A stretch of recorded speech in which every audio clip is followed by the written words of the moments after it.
This is 3-5. You're proving that two lines are parallel. So here, number 5, is it possible to prove that line M and line N are parallel? If so, state the postulate or theorem you would use. So these are the traditional four that you have: corresponding, alternate interior, alternate exterior, and consecutive interior. Those are used as a result of parallel lines. So to prove they're parallel lines, you would use the converse of them. All right, so let's take a look.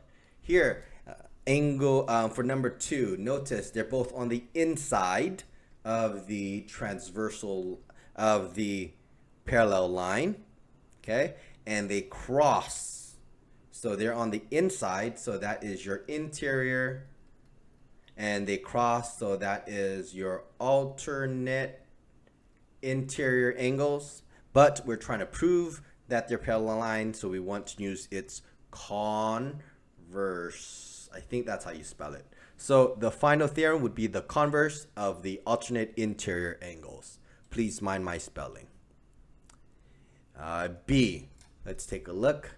Now it looks like this is that red line, which is the transversal, and it looks like they do cross it. So do you see the cross? So because it is crossed, we would like to write the word alternate.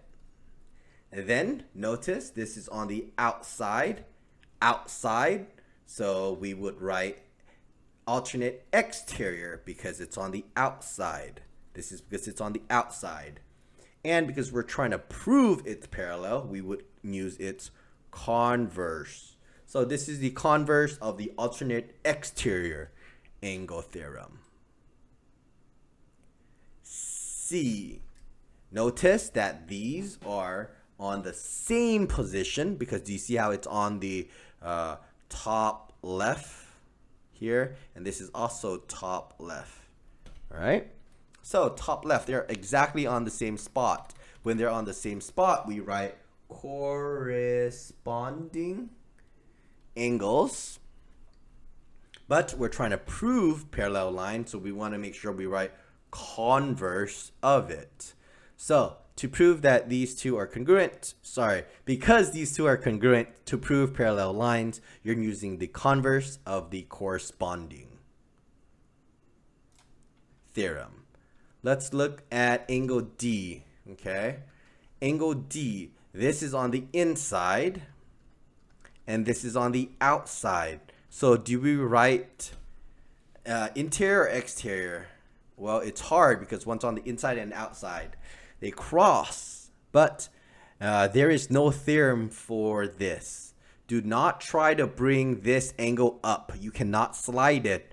Sliding relies on it being parallel. So for question D, this is can't determine it. You cannot determine this, okay? You don't know the angle measurement, okay? You cannot slide, all right?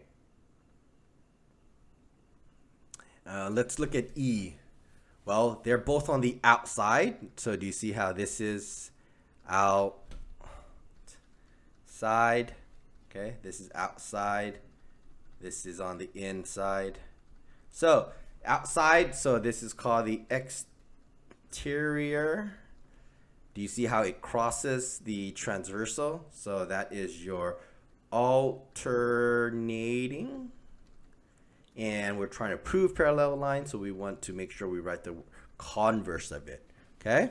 The converse of the alternate exterior angle allows you to prove parallel lines. So the converse of the alternate exterior angle theorem for number E. Let's look at F. Well, these two are reflections from each other. These two are vertical angles.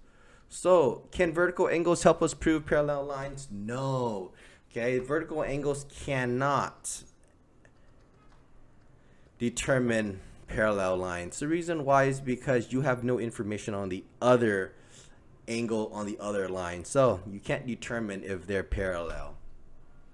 So there you go. That is how you determine if the lines are parallel. You basically use the converse. The only two that didn't work was D, because one was on the inside, one was on the outside, and F didn't work because of vertical angles.